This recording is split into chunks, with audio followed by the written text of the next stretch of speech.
Bem, hoje você sabe que é o Dia das Mães, né? E a festa das mães sempre é melhor do que a festa dos pais. Eu não sei porquê, mas tem um segredo, né? O segredo é que a gente fica endividado, que a gente tem que pagar as duas festas. Aí é complicado. Mas, irmãos, hoje para nós é um dia muito especial, né? Porque eu acho que mãe, sem comentários, né? Eu acho que na vida da gente, ter alguém mais importante do que mãe, eu acho meio difícil. O papel que elas têm para nós é um papel insubstituível, né? Nada substitui. E a gente aproveita esse momento para louvar a Deus pela vida de vocês que estão aqui, que são mães. Mas vamos ler a palavra de Deus? Vamos ler aqui esse verso aqui, Deuteronômio capítulo 15, versículo 12. Diz assim: se um israelita, seja homem ou mulher, for vendido a você como escravo, ele será o seu escravo 6 anos. No 7º ano, você lhe dará a liberdade. Amém? Podemos assentar. Eu quero hoje conversar com vocês sobre ser servo ou ser escravo da orelha furada. Amém? É isso que eu quero falar com vocês. Eu, quando morava em Manaus, que eu era pastor lá em Manaus, tinha um período do ano que o governo pagava palestra, né? Essas palestras eram pagas pelo governo, um governador que já até faleceu, chamado Amazonino Mendes, e ele pagava essas palestras. Aí eram escolhidas algumas pessoas para fazer a palestra nos colégios, para os alunos e para os professores. Era chamado um delegado, um médico e um religioso, né? E no meio desse religioso eu estava lá infiltrado e eu era o religioso que falava. E sempre a minha palestra era essa, falar sobre a bondade de Deus, né? Havia essas palestras com uma finalidade de ajudar a parar ou a simplesmente fazer com que aquela situação de vício, de drogas, cessasse nos colégios. Eles arranjavam essas palestras, que eram muito interessantes, eu achava, quer dizer. Quando foi uma vez, eu fui falar sobre a bondade de Deus, numa dessas palestras, e um professor que estava lá disse, quando terminou, as pessoas tinham o direito de poder falar qualquer coisa e comentar sobre o assunto, e um professor levantou e disse: eu discordo de você, Deus não é bom coisa nenhuma. Ele falou assim, essa bondade de Deus não existe. E uma das coisas que ele argumentou para dizer que a bondade de Deus não existia, ele falou assim: Deus não é bom porque ele permitiu a escravidão. Como é que ele pode ser bom se ele permitiu a escravidão, se no meio do povo de Israel havia escravos? E ele argumentou aquilo ali com tanta veemência que as pessoas que estavam ali ficaram totalmente confusas. Como é que você pode falar sobre a bondade de Deus e de repente ouviu alguém falar que Deus ele era conivente com a escravidão? Você sabe que a escravidão foi o período mais terrível da história do Brasil, né? Gerou tanta dificuldade para poder romper com isso. Nos Estados Unidos houve uma guerra civil americana por conta exatamente da escravidão. Abraham Lincoln, aquele presidente cristão que praticamente foi o instrumento que Deus usou para poder acabar com o problema da escravidão. E aqui no Brasil foi um período também muito negro, né? Onde seres humanos escravizavam seres humanos, iam buscar força na África para trazer para cá, para servir o quê? De força de mão de obra, de trabalho. Tudo isso é muito feio e parece muito estranho, né? A gente imaginar, de repente, que Deus poderia ser conivente com isso, e na verdade ele nunca foi. O princípio de escravidão para o povo de Israel era totalmente diferente, porque lá em Israel uma pessoa poderia decidir ser escrava, o que era diferente. Quando era que uma pessoa era escrava em Israel? Era quando ele devia alguém. Se porventura ele devesse uma pessoa, ele não conseguia pagar aquela pessoa aquilo que ele estava devendo, ele chegava com a pessoa e dizia: olha, eu vou ser seu escravo durante um período para poder pagar a dívida que eu tenho com você. E a pessoa ficava 6 anos como escravo. 6 anos ele ficava trabalhando sem receber para aquela pessoa, só para poder pagar a dívida que ele tinha.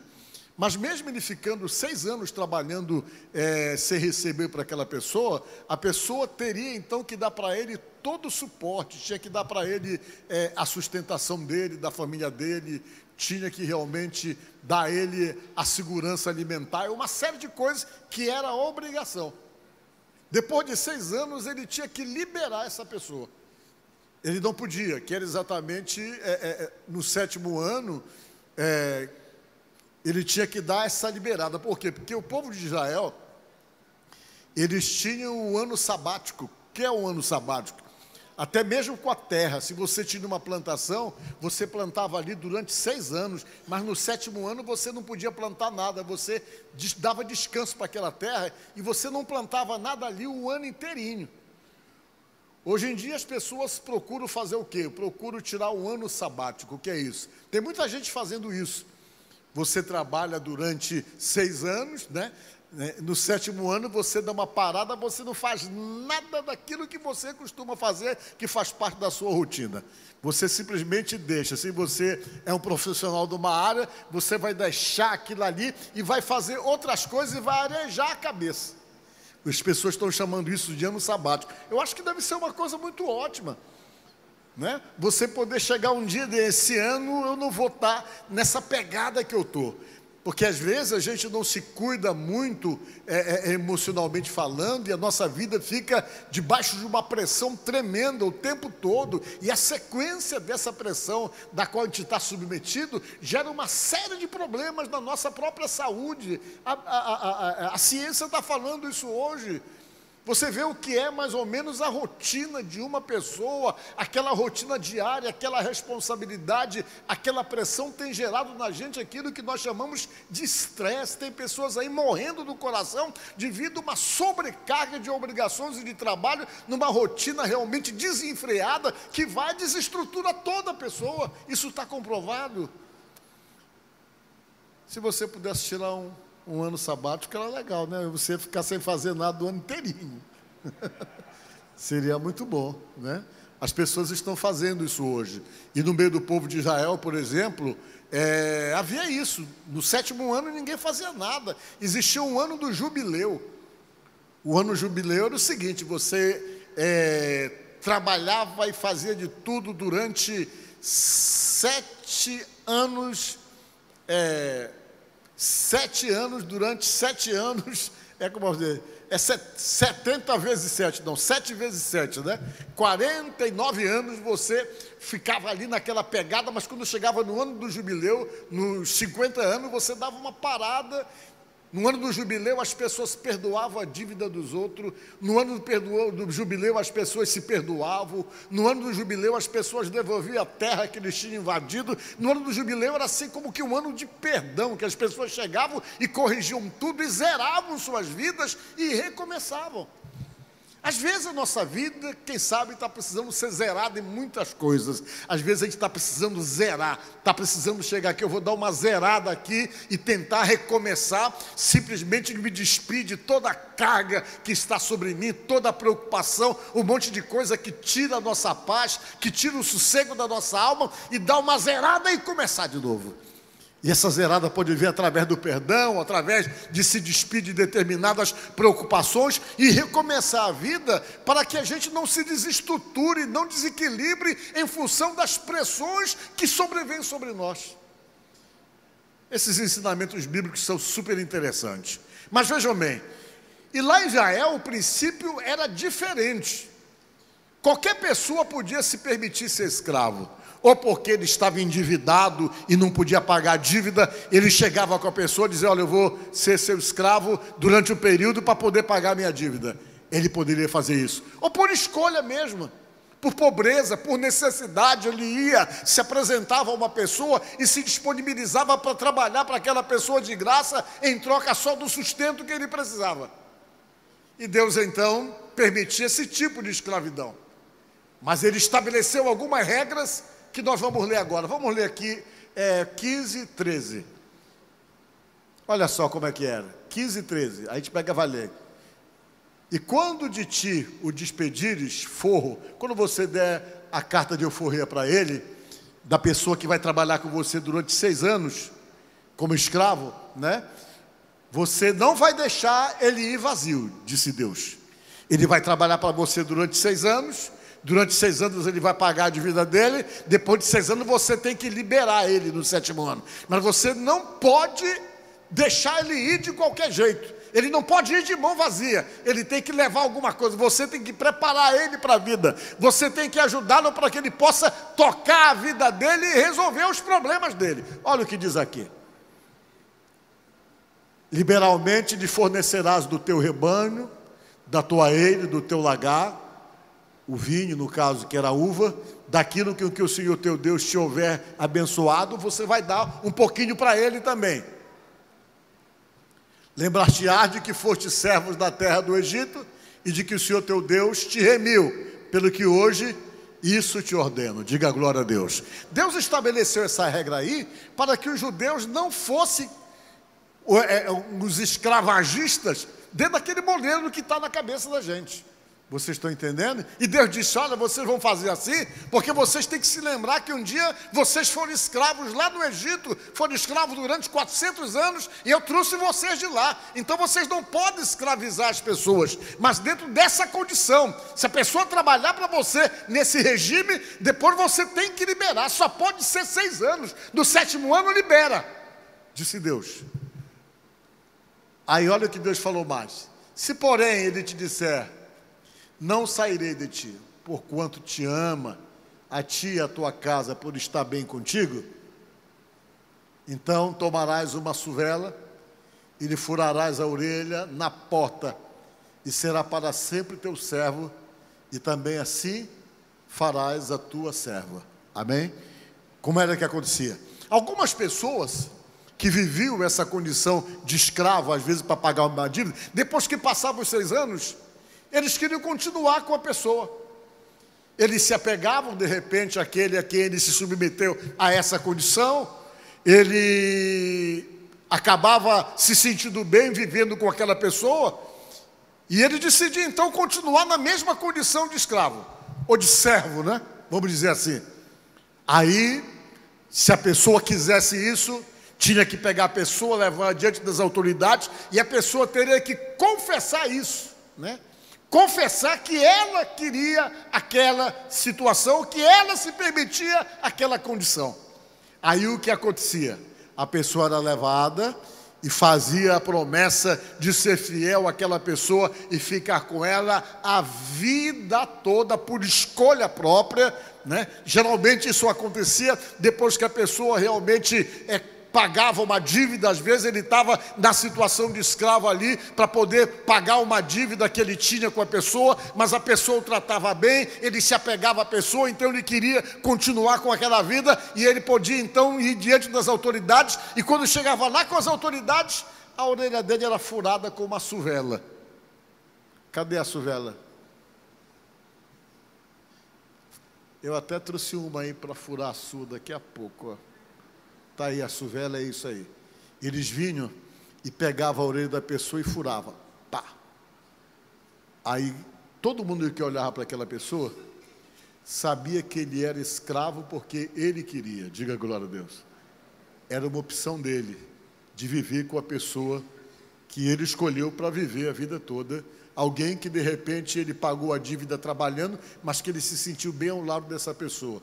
Aí então, quando alguém olhava para a orelha dele, sabia que era uma escolha, que era uma opção. Amém?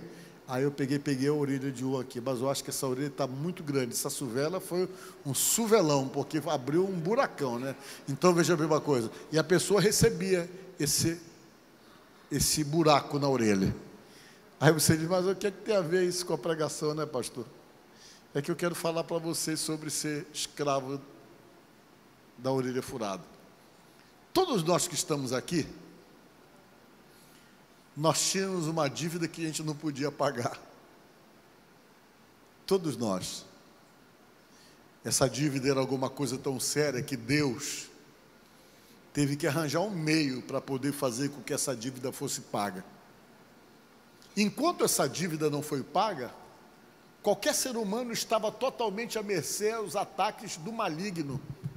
Satanás tinha autoridade sobre a vida das pessoas, e as pessoas não tinham realmente como se livrarem desse domínio e dessa influência, unicamente porque elas deviam.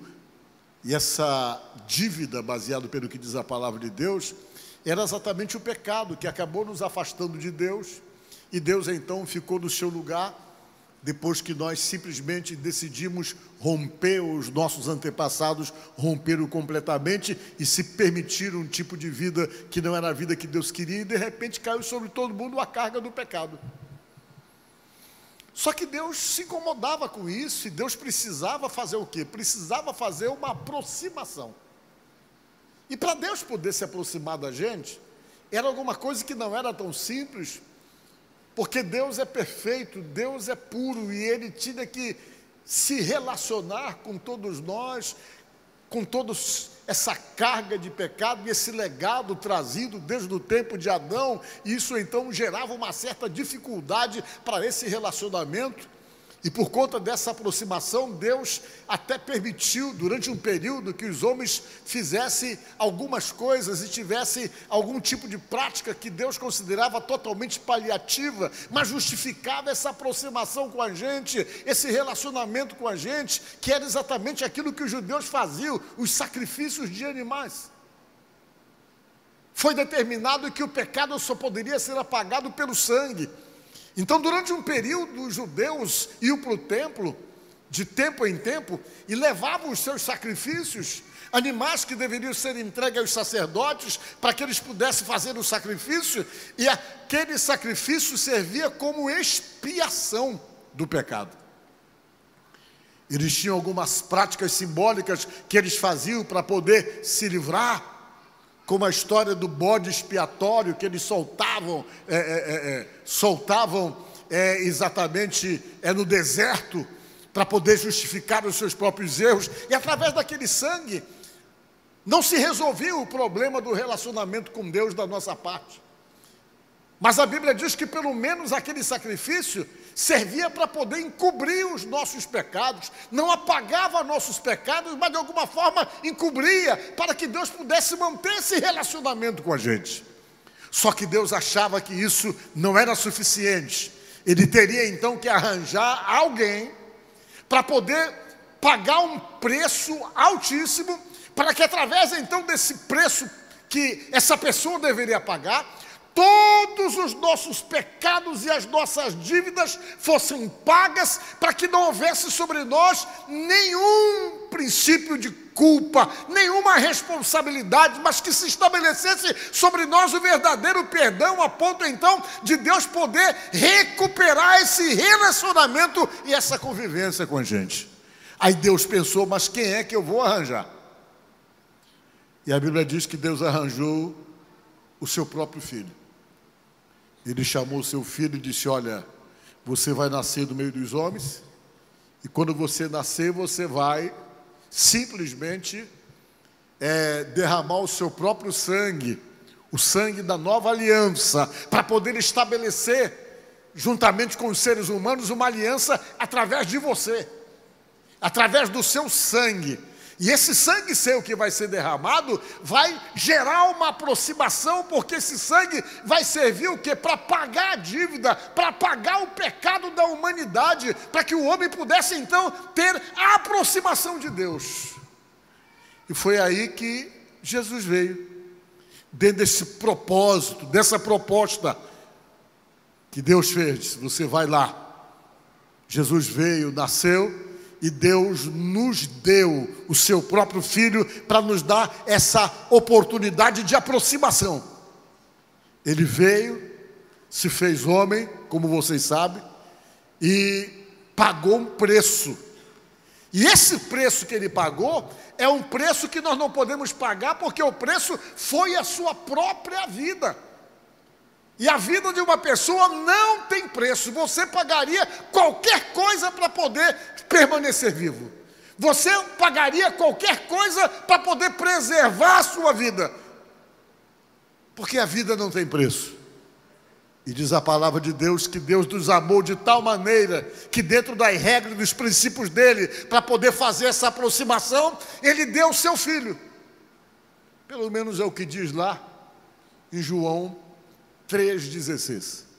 Fala assim: porque Deus amou o mundo de tal maneira que deu o seu Filho unigênito, para que todo aquele que nele crê não pereça, mas tenha a vida eterna. Diga glória a Deus. Aí se cumpriu aquilo que eu já falei para vocês, torno a repetir. Jesus estabeleceu um testamento. O testamento que pudesse nos dar direitos. E como eu já falei para vocês, nenhum testamento tem valor se o testador estiver vivo. Jesus, ainda que ressuscitasse depois, ele precisava morrer para poder dar legalidade ao seu testamento. E ele foi, nos deu direitos, passamos a ter direito a essa aproximação, passamos a ter direito ao perdão dos nossos pecados. Hoje, para você ser perdoado, basta você confessar e se arrepender dos pecados, que você é perdoado automaticamente pela confissão e pelo arrependimento. E essa foi uma das garantias que nós temos através desse Novo Testamento feito por Jesus. E quando ele estabeleceu essa nova aliança, esse Novo Testamento, quer dizer o quê? Que quando você aceita todo o plano da cruz, todo o sacrifício, todo o sangue derramado no alto da cruz, você passa a ter direitos. E um dos direitos que nós passamos a ter é o direito da vida eterna. Diga glória a Deus. Por isso que você não é perfeito, eu não sou perfeito, nós não somos perfeitos.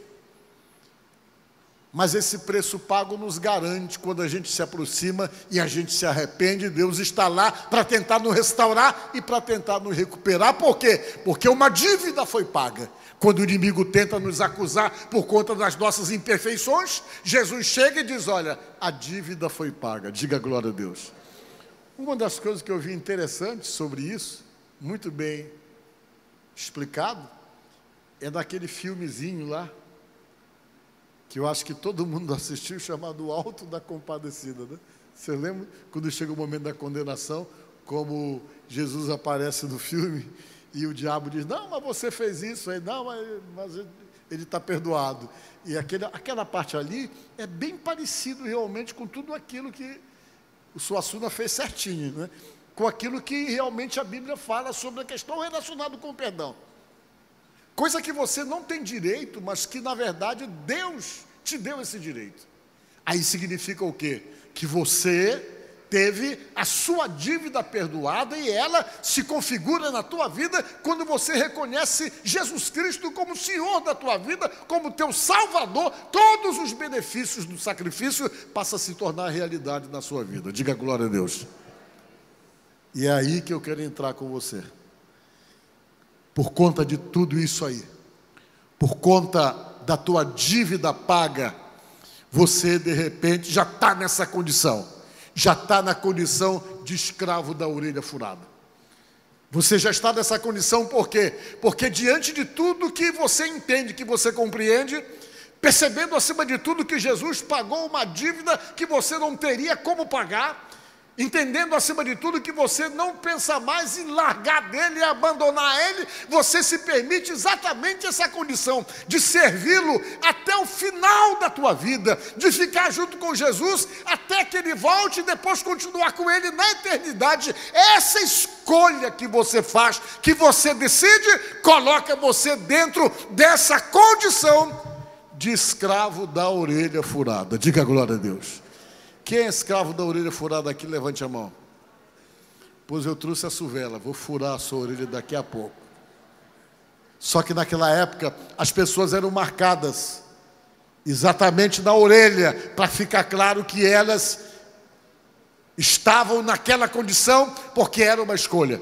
Que da mesma forma, seja o nosso entendimento nessa vida com Jesus. Que da mesma forma seja o nosso entendimento nessa aproximação, nesse relacionamento, que venhamos entender, acima de tudo, que nós fizemos a escolha, que nós decidimos servi-lo, que nós decidimos viver com Ele, andar com Ele, estar exatamente à disposição dEle, porque só Ele realmente é nosso Senhor eternamente. E a palavra Senhor significa dono, diga glória a Deus, significa que Ele é o seu dono.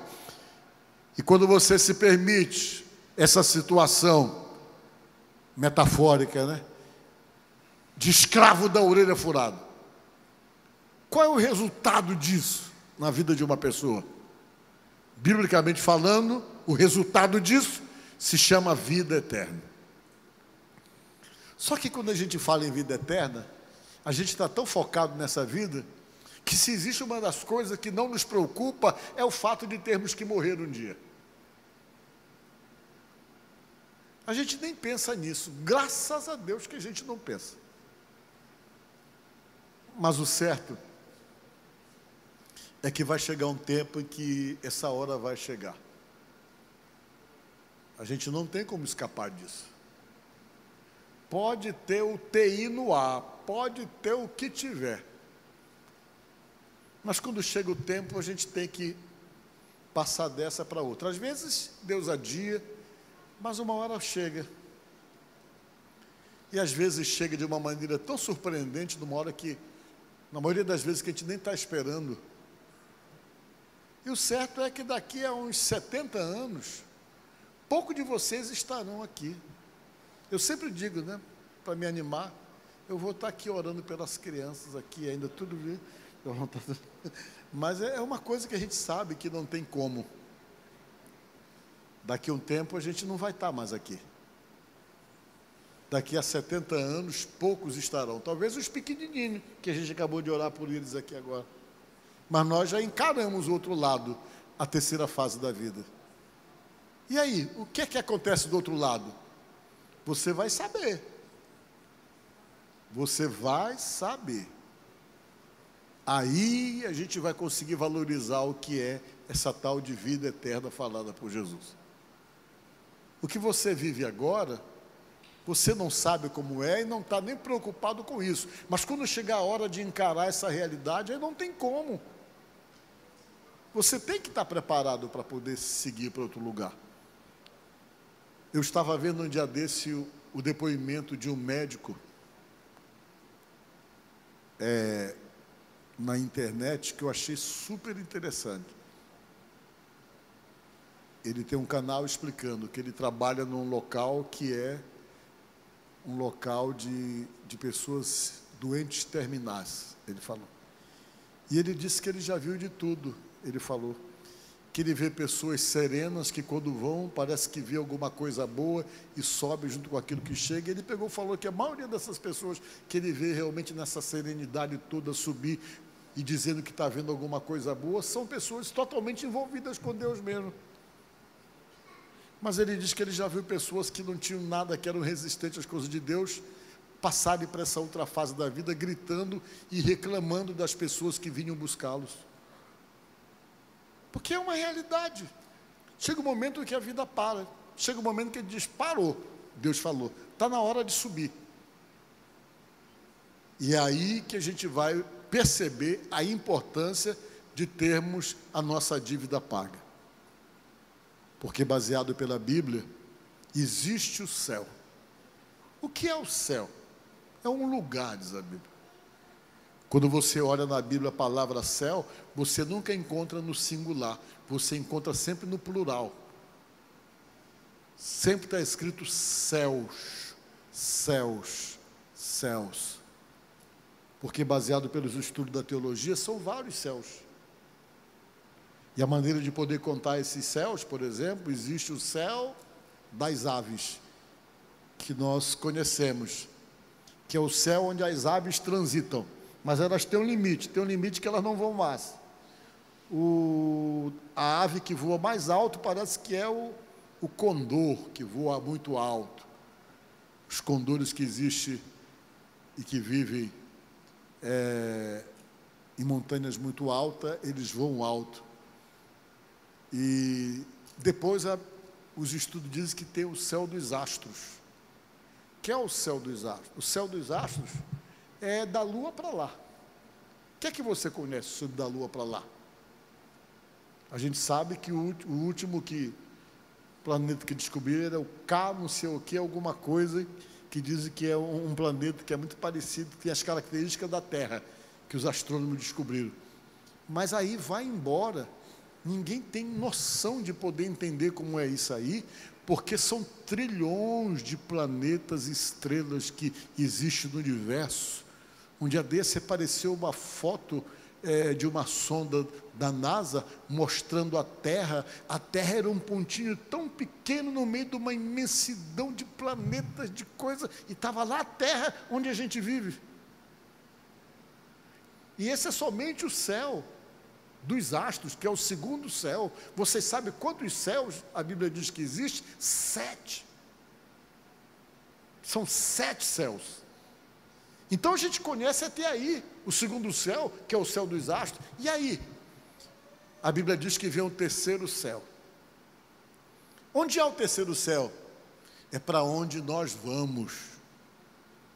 O apóstolo São Paulo, ele teve a oportunidade de ir no terceiro céu. E ele falou, olha, ele não queria dizer que era ele que tinha ido lá, para não ser arrogante. Ele falou, eu conheço um homem que foi até o terceiro céu. E esse homem que foi até o terceiro céu, ele viu coisas inefáveis que não dá nem para explicar. Onde fica esse terceiro céu? Você vai saber. Você vai saber onde é que fica. Então, depois desse terceiro céu, tem mais 4. Dizem que o último é a morada de Deus. E você imagina, então, que essa é a realidade da vida. Se não fosse assim, a vida não teria nenhum sentido. Você nasce, vive um tempo, aí depois desse tempo você parte para outra realidade da vida. Todo mundo que está aqui tem que encarar essa realidade. Como é isso? A Bíblia diz, o apóstolo Paulo falou, que se realmente não existisse outro lugar e a vida eterna, que nós seríamos as pessoas mais infelizes do mundo. Olha aí. O caminho da vida com Cristo, atmosférico, astronômico, paraíso, que é o terceiro. O terceiro fica no paraíso. Foi para onde Jesus levou o ladrão, o Dimas. Foi para esse terceiro. Depois do terceiro vem o quarto céu. A gente não sabe o que é o quarto céu, o quinto céu, o sexto céu e o sétimo céu, onde está o trono de Deus. Diga glória a Deus. É isso. Sua cabeça alcança esse tipo de coisa? Com certeza não. É alguma coisa imenso demais para a cabeça da gente, como todo o funcionamento do universo é uma coisa que não dá para acompanhar. Você vive aonde? Onde você vive? Na Terra. Como é que funciona a Terra? Nós estamos uma hora dessa fazendo o quê? Nós estamos viajando. Porque a Terra, ela fica dando uma volta em torno do Sol, parece que numa velocidade de mais de 1000 quilômetros. A gente está a mais de 1000 quilômetros rodando em torno do Sol.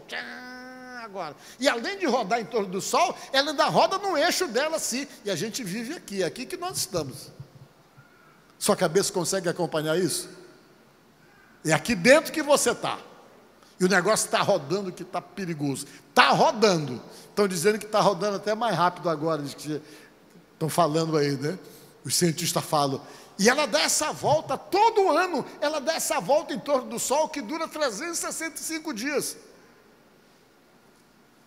Ela vai rodando.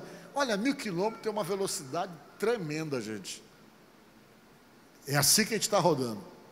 E isso é que está resumido a nossa vida. A gente está aqui vivendo, rodando nesse planeta, esperando a hora de realmente encarar essa realidade toda, que vai nos levar para uma outra realidade, fora dessa que nós estamos aqui. Essa conversa está boa? Está assustadora, né? Vocês estão entendendo? Para que você entenda como é que funcionam essas coisas. Você é mortal. Você que está aqui é mortal.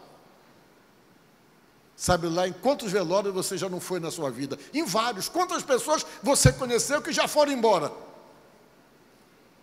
É muita gente. Eu, então, Quase todo mês tem algum lugar para fazer um ofício fúnebre. Vocês estão entendendo? E a vida é isso. As coisas passam. Você está aqui somente um período que, baseado pelos estudos científicos, demora 76 anos. A média das pessoas que vivem aqui, elas vivem aqui no Brasil 76 anos. Eu, quando falo isso, eu me assusto, que eu estou com 69, eu fico fazendo as contas. Se a média é 76, eu já fico, meu Deus, só falta 6, eu fico assim, né? Eu espero que eu consiga ultrapassar a barreira dos 80. Então veja a mesma coisa, porque isso é a vida da gente. Por que eu estou falando isso para vocês? Porque às vezes você pensa que você não tem que se preocupar com nada, que você tem que tocar a tua vida, fazer tudo o que dá na cabeça e criar um tipo de atitude realmente que venha simplesmente ferir determinados princípios estabelecidos por Deus, e você vai tocando a vida e de repente, disse Jesus, falando sobre um homem que só pensava em cuidar de outras coisas, e Jesus disse assim, contando uma parábola, que esse homem trabalhou desse dia, ele produziu, encheu celeiros e pensou que estava tranquilo, dizendo assim, agora eu estou rico, que eu trabalhei, só pensei em trabalhar, juntei tudo que eu podia juntar, disse Jesus que ele falou, agora eu vou dizer, minha alma, descansa, regala-te e aproveita, e Jesus disse assim, louco, hoje mesmo pedirão a tua alma, e o que é que tu tens para oferecer?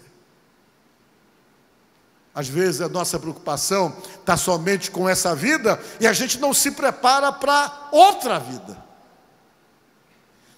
E para você se preparar bem para outra vida, se permita a condição de servo da orelha furada. Diga glória a Deus. Porque se você se permitir essa condição, você vai estar simplesmente na dependência de Jesus. E baseado nesse contexto todo, a Bíblia declara de uma forma para nós, sucinta.